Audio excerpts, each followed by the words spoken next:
Welcome to Totally Magic. If it's your first time here at this channel, don't forget to hit the subscribe button. It would be fantastic. We're always uploading videos every week. I'm going to do a trick using 2 decks of cards, which I keep in my wallet. I know what you're thinking. How do you get 2 decks of cards in here? Well, the problem with being a magician is I do a trick called the invisible deck, and every time I perform it, I can never find the cards.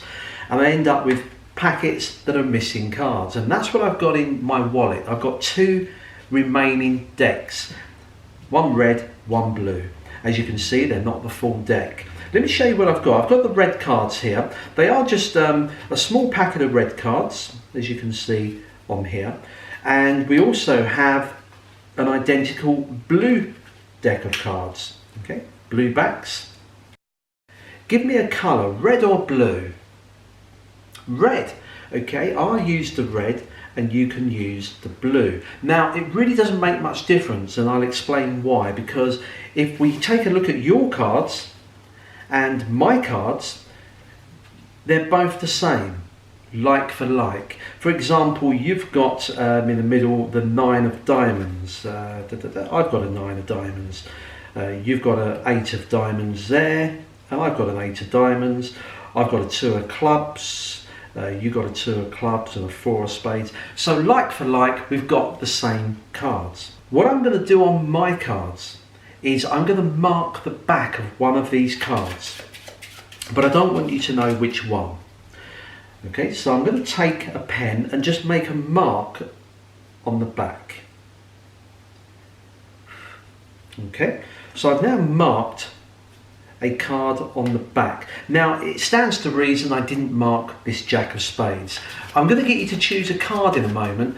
Don't choose a Jack of Spades, but any other card. Just going to mix these up. I'm pretty sure you got no idea which one of these cards is now marked. I could have marked any one of these. I want you to pick a card from yours. Now, we can give them a quick mix up. It's a little bit difficult with just a few cards, but we'll do the best. And can you just cut the cards? That's fantastic. So neither of us know which order the cards are in. I'm going to look away, and I want you to look at the faces of the cards and just call stop when you see one that you particularly like. So if I look away, just call stop. Stop there. Now stop there. Now I'm not sure whether you want me to stop on this one or this one, so you just grab one of those. Okay, you've grabbed the card from me there. Have a look at your card, and I'm going to show the camera. So you're now looking at your chosen card. Don't tell me anything. You see, earlier I said I picked one of these cards to mark, and there was a reason why I did that. I marked the card knowing that you was going to choose a random card. This is going to blow you away. You see, the card that I marked out of all of these, I didn't mark this, this or this. I went for this one, the Queen of Spades is what I marked. And that's your chosen card? Now you seem to have a little smile on your face. Turn your card over, reveal to everyone what it is. The 7 of Spades, it's not the Queen. Well, that's because I did mark the back of the Queen, but in a most unusual way. You see, the marking I put on the back of the Queen just happens to be the 7 of Spades. Hope you enjoyed that little packet effect using 2 small packets of cards. Now, the trick itself uses a very ancient principle in magic, which I'm sure all of you watching this video have either used in the past or still use today. And we'll come to that principle in just a moment. One thing I do want to clear up is the pen. Watch. If I take this off, it doesn't work. So that gives you an idea as to part of the routine that when I marked a card, I was writing nothing at all. Let's get to the cards. Now, I've got 13 blue and 13 red, and they've got to be like for like, exactly the same. So you take 13 blue back cards, shuffle them and lay them out. You then take 13 red back cards and you lay them out in exactly the same order on here. Okay, so let me just quickly do this. I'm not going to do all of them just to save time, but you get the idea. Okay, so like for like in order. Now what I'm going to do is I'm going to ignore the first card, so you don't do anything with the first card. Okay, because we need one of the red cards to be plain with no writing on. Okay, so ignore that one. Then I look at this 8 of spades here, and what I do is I take a pen and I write on the back of this the name of the next card, in my case the 4 of spades. Okay. I then take the next card, the 4 of spades, and I write the next card, the Queen of Hearts, on the back of that. Now this is using what's known as the one ahead principle, which I'm sure you've heard of. The one ahead principle. The Queen of Hearts has the 2 of clubs written on there, the King of Diamonds, so you're always writing on the back of this card the next card along. Once you've done all of this and you've written on all of these cards, and in fact just thinking about it, to save space I did write in the middle the 4 of spades, 4S. You could write the whole word 4 of spades, but I wanted to keep it in the middle so that when I spread the cards I've got a bit of breathing space to not reveal these. So I could spread the cards a little bit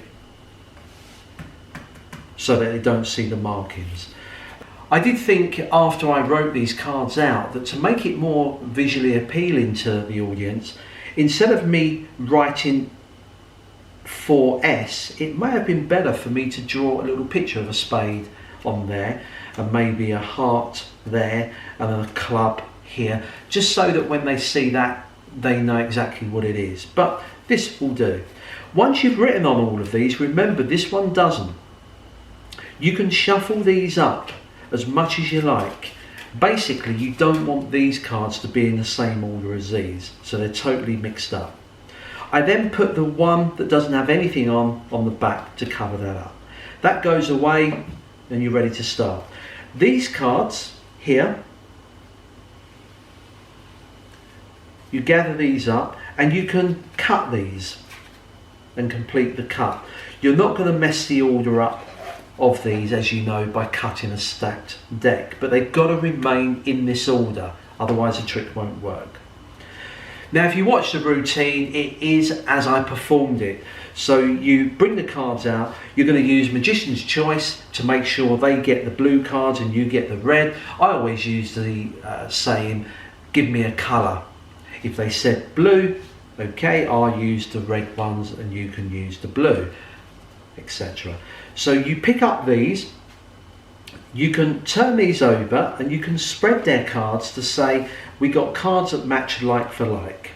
Okay, and you can mix these up, cut them, shuffle them, because your cards don't need to be in any order. Just don't turn this over to flash this unless you've got your plain jack on the back.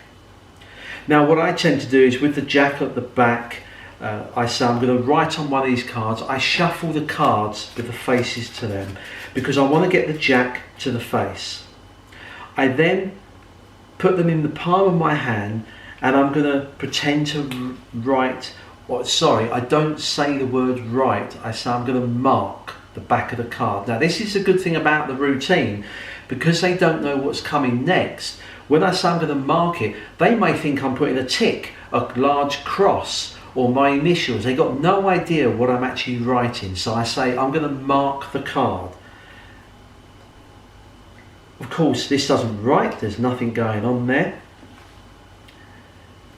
I then turn the cards over and I shuffle the cards, telling them not to pick the jack because obviously I didn't mark that one. You can shuffle these cards up in any order now. The trick is done. You can spread the cards out. I tend to always make sure the jack is at the bottom so I don't reveal anything. I spread the cards out.